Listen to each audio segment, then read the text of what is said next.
Halo, selamat sore pemirsa. Gelombang Civitas Akademika menyoroti demokrasi terkini di Indonesia masih terus bergulir. Gerakan moral dari kampus itu dinilai sebagai respons kemunduran demokrasi. Bersama saya Nadia Valeri, Anda menyaksikan Sindo Sore. Kita ke informasi pertama pemirsa, polisi membongkar makam dan melakukan otopsi pada jasad putra artis Thamara Tiasmara untuk menyelidiki penyebab pasti kematian korban yang dinilai janggal. Penyidik juga telah memeriksa 20 saksi termasuk siapa yang membawa korban ke kolam renang. Ke informasi lainnya pemirsa, berbeda nasib dengan Ketua KPU. Seorang kepala desa di Lombok Barat, Nusa Tenggara Barat justru divonis penjara karena melakukan tindak pidana pemilu. Sang kepala desa terbukti ikut mengkampanyekan istrinya yang menjadi calon anggota legislatif. Pengadilan Negeri Surakarta menggelar sidang perdana gugatan Wan Prestasi yang dilayangkan Alma Sakibiru kepada Wali Kota Solo Gibran Rakabuming Raka. Pemirsa, gerakan aktivis 98 meluncing tabloid Gerak dengan headline Kupas Tuntas Tanpa Hoax Rekam Jejak Prabowo di masa lalu. Kegiatan ini dilakukan dengan aksi membagikan tabloid Gerak 98 di seputaran Menteng, Jakarta Pusat. Pemirsa, para kiai dari NU, Muhammadiyah, MUI, dan akademisi dari berbagai perguruan tinggi dan beberapa tokoh ormas Islam menggelar petisi Linggarjati.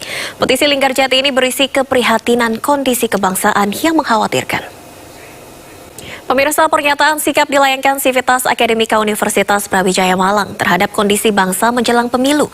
Hal senada juga dilakukan ratusan alumni, guru besar, dan Civitas Universitas Airlangga Surabaya. Rektor Universitas Katolik Sugiya Pranata Semarang menolak membuat video apresiasi kinerja Presiden Joko Widodo. Penolakan tersebut diambil guna menyuarakan sikap netralitas Civitas Akademika. Sementara itu pemirsa, Kapolrestabes Semarang Kombes Irwan Anwar membantah ada intimidasi kepada Rektor Unika Sugiya Pranata terkait maraknya gelombang kritik kepada Presiden Joko Widodo. Irwan mengakui pesan yang dikirim anak buahnya lewat WhatsApp adalah ajakan melaksanakan pemilu damai. Kembali di Sindo Sore pemirsa, seruan politik beretika menyikapi situasi politik saat ini juga disuarakan Ikatan Alumni Universitas Kristen Indonesia. Ya, terkait gelombang protes kampus pemirsa, tim pemenangan Ganjar Mahfud angkat bicara. TPN menilai pemerintah seharusnya menanggapi serius kritik yang dilakukan sejumlah perguruan tinggi di tanah air terhadap proses pelaksanaan pemilu tahun 2024 yang berpotensi tidak demokratis. Sebelumnya pemirsa, Cawapres nomor urut 3 Mahfud MD menyatakan ada operasi atau upaya pembungkaman terhadap para guru besar untuk menyampaikan kritik terkait demokrasi. Mahfud menyebut ada yang meminta agar sejumlah rektor universitas memuji pemerintahan.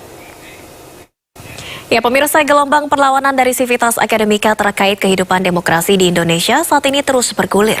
Gerakan moral dari berbagai kampus tersebut dianggap sebagai kritik terhadap kemunduran demokrasi. Ini juga sebagai pengingat agar pejabat negara menjalankan model pemerintahan dengan baik.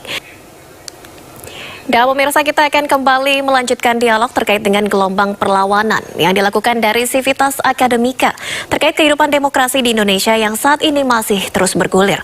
Gerakan moral dari berbagai kampus ini dianggap sebagai kritik terhadap kemunduran demokrasi. Ini juga sebagai pengingat agar pejabat negara menjalankan modal pemerintahannya dengan baik. Dan kita akan membahasnya lebih jauh sore hari ini bersama dengan Eksekutif Direktur dari Setara Institute,